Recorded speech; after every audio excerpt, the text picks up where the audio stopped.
Welcome to 10 at 10. My name is Michael Ramage. I'm the director of the Cyber Education Research Center here at Murray State University, and welcome back to 10 at 10. 10 at 10 is brought to you through a partnership between Murray State University, Grow West, the Technology Council of West Kentucky, KY Innovation, and our local partner, Sprocket Innovation in Paducah, and the Kentucky Innovation Station in Madisonville. Welcome back to episode 154 of 10 at 10. We appreciate you joining us today. As I mentioned last week, we are wrapping up 2023 by looking ahead at 2024, looking at some year-end planning, things that we should be doing, things that we can learn from 2023 that we can apply to 2024. Last week, we looked at some year-end planning. This week, we're going to look at some trends that are on the horizon for 2024, and then we'll wrap up the year next week. I believe next week, yeah. By looking at predictions for 2024, what do we think is going to happen in the world of cybersecurity? And I'll look at what some of the experts are saying. Throw my opinion in as well. But so this week I'm going to run through a lot of material. There's going to be a lot to talk about today, but I want to run through the top 7 cyber risk management trends for 2024. And I wanted to start with this because in cybersecurity, it's not as easy as saying, I am safe, I am not. I am secure, I am not. There's not. When I do a presentation talking about cybersecurity, one of the things that I always say is that if somebody wants to break into your network, they can. With enough time, money, and resources, I've said that on here before too, enough time, money, and resources, they're going to be able to get into your system. That doesn't mean you don't try to protect it, because not everybody has unlimited time, money, and resources. So we try to manage the risk so that we are implementing controls that are equal to the risk. And so that's risk management. That's really what we're thinking about from a security standpoint, but that's the risk management aspect that we're considering. So how do we do that? First, trend number 1 is increase board liability and involvement. So what that means is that as 2024 comes along, we started seeing this in 2023. There was a fine of a company for not doing what they should be doing, but as 2024 rolls in, there's going to be more board liability, more involvement from our boards. Ultimately, the buck stops with the board, with the CEO, with the board, with the chairman, the chair of the board. The ultimately, if there's a security incident, that's where the buck stops. So if that's where it ultimately stops, then the board wants to make sure that they're doing the things that they need to do. So if you're a technical person and you're trying to get approval for a new system, you need to translate the cybersecurity terms into broader business terms. This is the business impact. This is what we need to do to protect that. And with that in mind, there's going to be risk-based prioritization of cyber initiatives.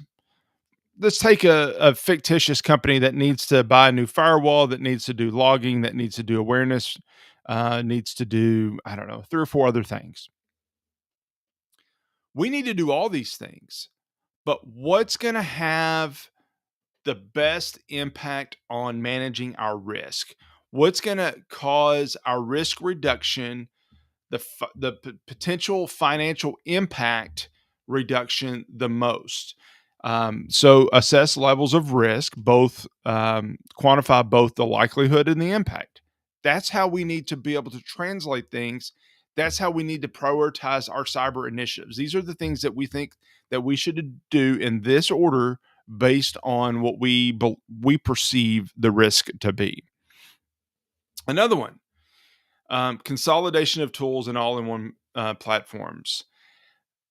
There has been a belief over time that it's okay to buy this package from that company and this package from that company and this software from them, and we'll get the hardware over here and we'll do this over there, and that's fine. And we've done that for a long time because maybe it was the cheapest price. maybe there was a key feature in each of those um, that we wanted to make sure that we picked up. All of those things. There's a lot of reasons why we would do that. I think the trend that we're going to see is moving away from the piecemealing and bringing that into all-in-one platforms. All-in-one platforms will make sure there's not something that falls through the crack. Embracing those solutions um, is a trend that we're going to see. I've seen that already. I think we're going to continue to see that. I agree with this uh, article in this regard, but we also need to evaluate that risk. For example, if we're a Microsoft organization and we use Office 365, that means we use Outlook for email, we use Azure for authentication. We're doing everything through Microsoft. If Microsoft has a problem, then that puts our entire organization at risk. Those all in one solutions certainly have a risk, but I think that it's worth it. I better pick it up. AI is going to be, uh, well, actually, AI is going to be a bigger player this year. I mean, plain and simple, we all know that. The bad guys are going to be using AI more, so the good guys need to be using AI more. So we fight AI generated fire with AI generated fire. I think that we need to find ways to embrace AI and utilize it in our defense of our organization, just like those are using it for their offense. And actually, I think we'll probably talk about that as a prediction of in next week's show as well. Um, this is one that's a little more complicated, but let me uh, reduce this down and try to simplify what we're saying here. There is We need to have continuous threat exposure management, a heightened adoption of continuously looking at the threats to our organization. And we do that with cyber risk quantification. That's what that CRQ stands for, meaning that we're continuing to look at the threats and continuing to put those in dollars and cents that we can incorporate into our organization to better plan of what do we address and how do we do that. But that continuous threat exposure is a really important piece because our networks are continuously changing. We're always looking at things that we need to do and how do we better protect our organization. So that's one. It's a bit complicated. It's a risk management. These are 7 risk management predictions that the Security Boulevard put together. But that can get a bit complicated. Enterprises will dispute redundant terms and explore self-insurance leveraging CRQ models. That is one that I think is going to, yeah, I do think that's going to be somewhat true. Um, but here's what I think is going to happen for sure.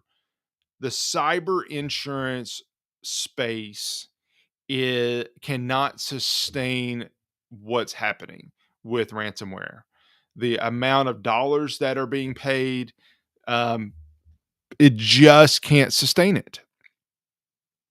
So the there has to be something that changes. I do think in 2024, I do agree that there's gonna need to be some things that happen to optimize coverage because we just can't sustain it. Now, what exactly that looks like, I can't tell you that. I'm not in that space, but I do think that maybe it's self insure. Maybe it's changing the terms and the coverage a little bit, but I do think that there's a lot of changes that are likely to come with that. And finally, uh, there's going to be continued exploitation of credentials as an initial attack vector. Absolutely. I have seen that. We'll see that, and we'll continue to see that. Implementing MFA now and managing access permissions is the way to address that to the extent that we can.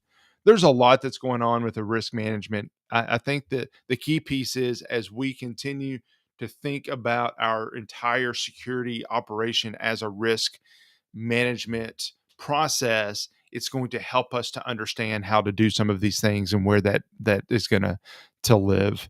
Hope you found this interesting. I'll post a link in the show notes. If you want to take a look at it, please feel free to do that. I appreciate your time this week, and I won't talk to you again until after Christmas. So I hope that each of you have a very Merry Christmas, and I'll see you next week back here on 10 at 10. Thank you very much. Enjoy your day. Bye.